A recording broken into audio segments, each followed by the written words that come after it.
How did I do it? When I went out of prison, I was just sitting at home. And in prison, I was doing electrical engineering. So I was busy with my N4 at the time of my release. And I was doing 4 subjects in that N4. So, unfortunately, I did not pass the 4th one.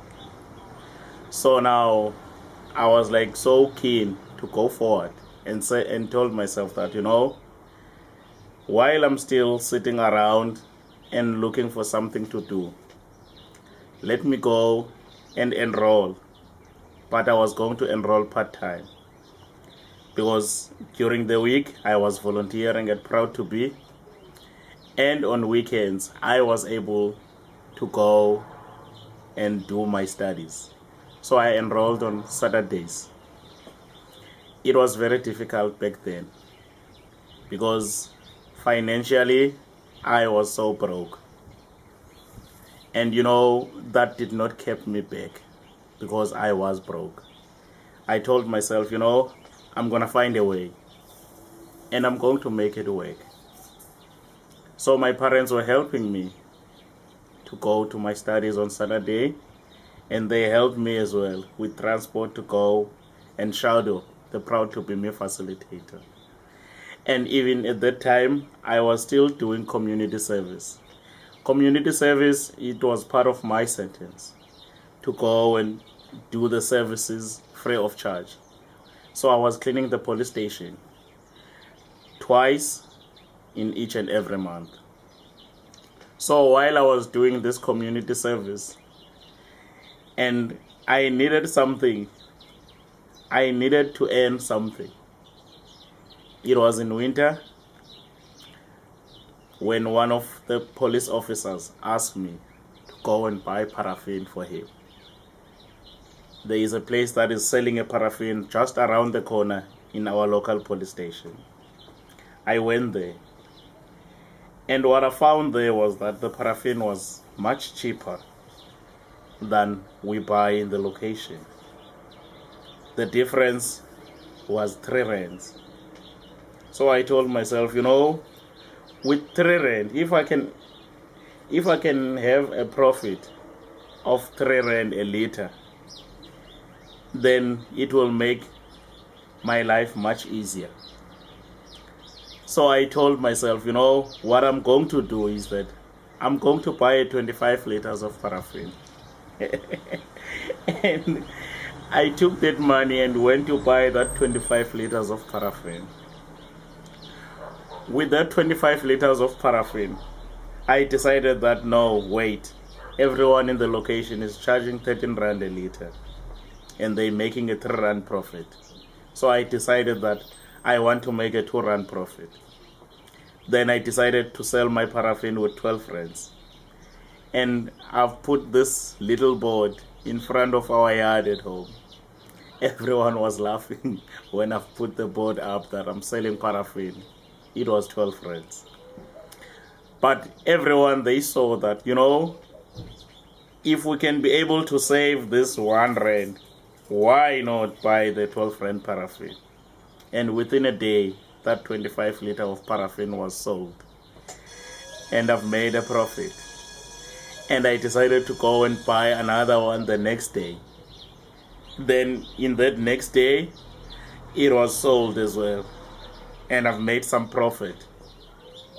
So I decided, okay, if now this paraffin is going the right way, then why can't I add something else? I was still sitting and thinking, what am I going to add? Then one of my friends asked me to accompany him. He was going to buy meat in one of the local butcheries. I went with him there in Guguletu, a place that is just near from where I live in Crossroads. What I saw there as well, they were selling a cheap sausage. And I told myself, okay, they're selling the sausage cheap. Then I asked them, how much is the bulk price? They told me the bulk price, and I saw that it was much lesser even. Then I told myself, I'm going to start with 20 trays of sausage. I took that 20 trays of sausage and I went again to my board to add up the drawing of a sausage. You can laugh at it if you can see that drawing of a sausage. But now, for me, I had to look at the prices again. The tray of sausage, once again, I've got it there for 8 rands, 9 rands, and in the location they're charging 15 rand for a tray of sausage. So I decided that I'm going to be much cheaper. I'm going to charge 13 rands for a tray of sausage. And I did just that. So everyone, they came for my sausage. And now it was paraffin and sausage. And the pressure was eased a bit because I could pay for myself to go to school on Saturdays, and I could pay for myself to go and shadow at Proud2b ME trainings. So for me, it was an ease, and it was an ease for my parents as well. And you know, I just told myself, you know, this is the way to go. Something will come up of this. Then I just kept going. So there were people who came and buy, but they were not there to buy as such. They were just there to confirm that is it him who is selling the paraffin, so that they can spread the gossip around the location.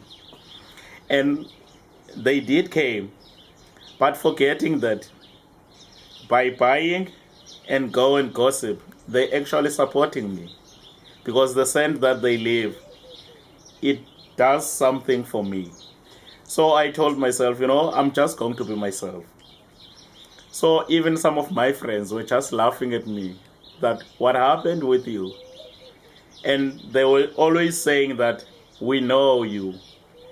Maybe you are up to something.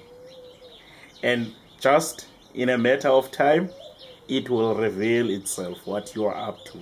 But we know you. Then I said to them, you know, you are actually right. I'm up to something. But this time around, I'm up to something that is very positive and something that is very good, that will change my life. You might not see it that way, but I see it that way. And you know, at times it's very difficult, because you will find even from friends and family, there is this pressure that you need to find employment. They always tell you that we wish that you can find employment. And at times, to some of the people, especially to some of the parolees, it gives them the message that, you know, we are getting tired of supporting you. You need to do something. But they not meaning it that way. And in the program, I've learned that, you know, as human beings, we see, then we think, then we feel, then we act. But I decided that, you know, in the program I've learned that we see, we think, we feel. But before I act, I need to understand. That was what was important for me. I needed to understand. Were they asking me these questions in order to give me pressure, or were they asking these questions because they were concerned? And yes, I got the answer that they were just concerned, and they wanted something good to come out of my life. But they forget that everything comes with patience. Patience was one of the things that I've learned in my time that I've served in prison. That, you know, don't try to control things that you cannot control. And I've also learned that the only thing that I can control is myself. And that's what I decided to do, was to control myself. And I kept going. It was not easy. And there's this thing as well in the location. And it's like now it's a norm, because everyone wants to date someone with money. And I told myself, I'm not in a pressure to date anyone. I've been in prison for so long, and I've never dated no one in that time. So why hurry now? Then I told myself, whoever I am going to date in my life will just come, and what they will get, what they will see is what they will get. That's the motto that I adopted. And within no time, I just made sure that I stick to what I've planned. And within no time, I've met this lovely lady through a mutual friend. And luckily for me, the mutual friend already told her my story, what happened and where I come from. So she said that when she heard that, she was very shocked. But this person told me that, your friend told me that you are such a good guy, and all the things that you did in the past were all unlike you. So I just told myself that, let me give you a chance and see what she told me about you. And yes, she did give me a chance. And remember, I said, people will always talk, and people will always make sure that you go down. They tried, they will go behind my back and tell her and ask her, do you know that he was in prison for so and so? Then she will smile to them and say, yes, I do, because he told me. And that's how I met my precious wife. And today she's my lovely wife. And she's just a blessing. And I just told myself that I'm gonna keep going. And she saw my struggles. She was there with me. She was working, I was not working, but she always supported me and said, the direction that you took, it's a step in the right direction. Just hang on there, something will come out of it. And after a year, I was volunteering at Proud2b. I went through a training, now to be a facilitator. Wow. I told myself, if your chance in life comes, it must be now. And then I went through a training for a week. I did my theory and I passed with flying colors. And I was so proud of myself, proud of that achievement, not knowing what was awaiting for me though. And after that training, it happened that I was thrown right in the deep to go and facilitate a program. Wow. I told myself, where are you going to start?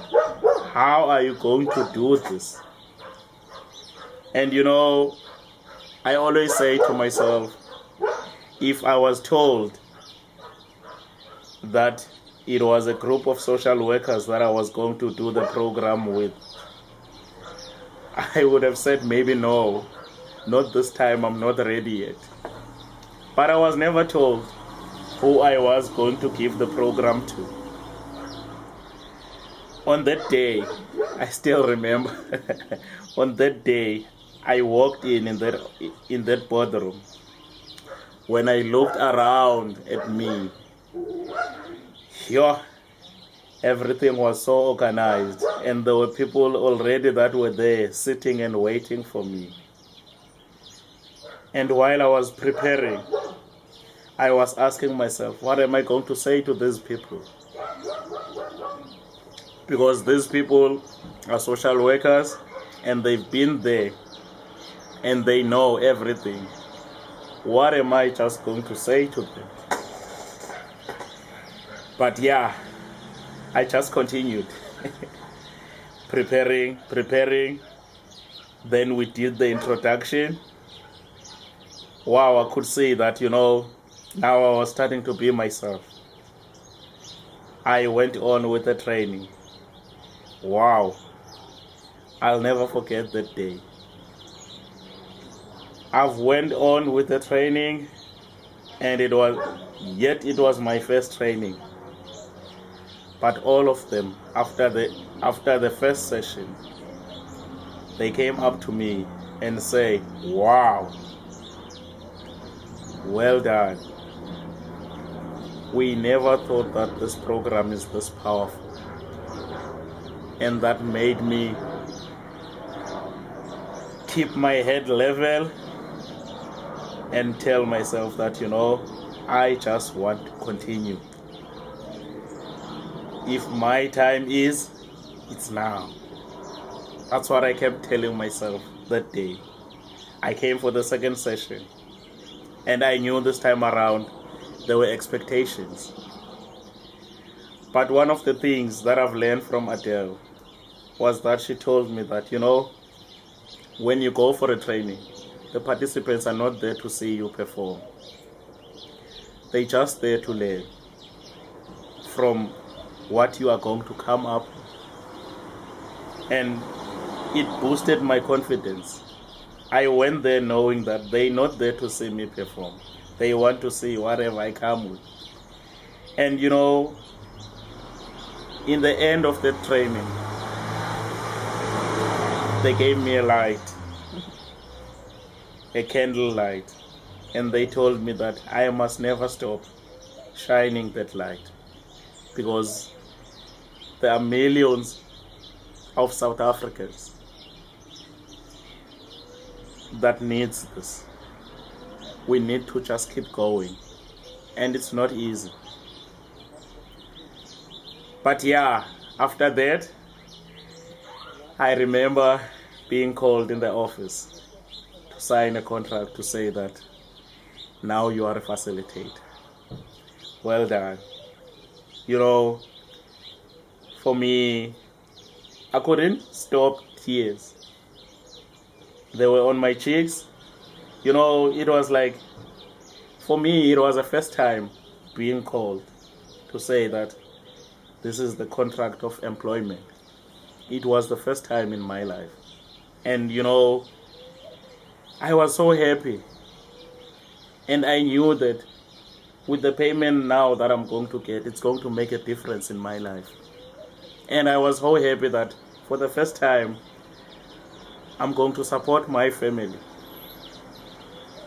from the hard work that I've put in, not from the things that I used to do previously. And it made me proud of myself that, I'm achieving this now. And for me, one of the important lessons that I've learned in life, don't look your situation now. Just open your mind and look at the bigger picture. What is the bigger picture? Because there's always a bigger picture in each and every situation. You don't just jump into a situation without looking at the bigger picture. And that's what helped me today, because I just sit back and look at the bigger picture. And yet I know that there's still a lot that I want to achieve in life. And I know that with the direction that I've took in life, I am going to achieve those things. It's just a matter of time. And it's something that I'm willing to wait. I'm willing to wait, even how long does it take, but I am willing to take that chance to say that I am going to wait, because I know that hard work pays off at the end of the day. Thank you very much. But remember that in life, whatever you do, don't just look here in front of you. Look at the bigger picture. Responsible me equals to a responsible home. And a responsible home equals to a responsible school. And a responsible school equals to a responsible community. And a responsible community, it's the sum up of the whole nation. But who does it start with? It starts with me. Thank you.